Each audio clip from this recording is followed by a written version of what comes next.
Haven't done one of these in a while, so let's do it. A story time about my mom. So yeah, I've talked about my mom on here before, and the elements of narcissism that were really big in my childhood, thanks to her. But the really interesting element that I've only talked about briefly is her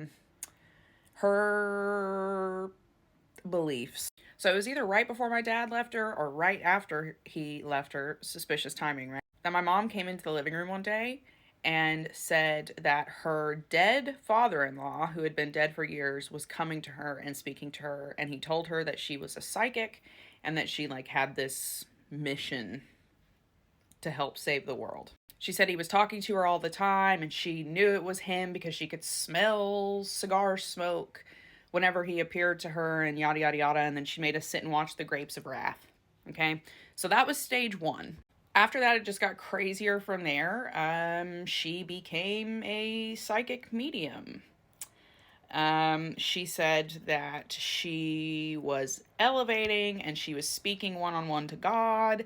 And then she said that she had met Jesus and she sat with Jesus and she talked to Jesus, and Jesus told her about the aliens, and aliens were real. And she named all these different alien species, which we're going into some David Icke territory there. Don't know how she got her hands on David Icke beliefs, but she definitely did because they were the same. Minus the Jewish stuff. She was very, very, very pro Jewish, and also had this, we had like Torahs around the house and stuff, because she would always say like, oh, if I could go back and do it again, I would convert to Judaism, which was like, you say you're talking to aliens, right? She ended up having a whole side hustle doing this where she was charging like $150 an hour for readings, and she was talking to people's spirit guides and their guardian angels, and she was doing past life regressions on them and energy work and talking to their pets.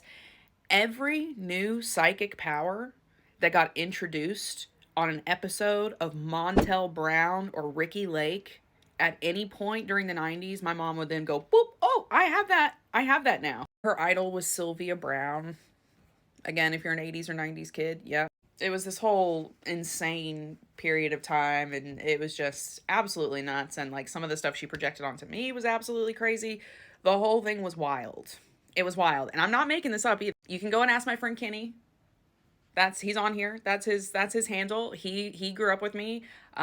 He saw a lot of this. He saw a lot of this because he spent a lot of time with my mom as well. So, not making this up. It is the craziest thing like ever, ever, ever, ever. And my mom would also tell me things like, we have to hide this. You can't tell people because they'll like come and burn our house down, like the witch trials. Like, it just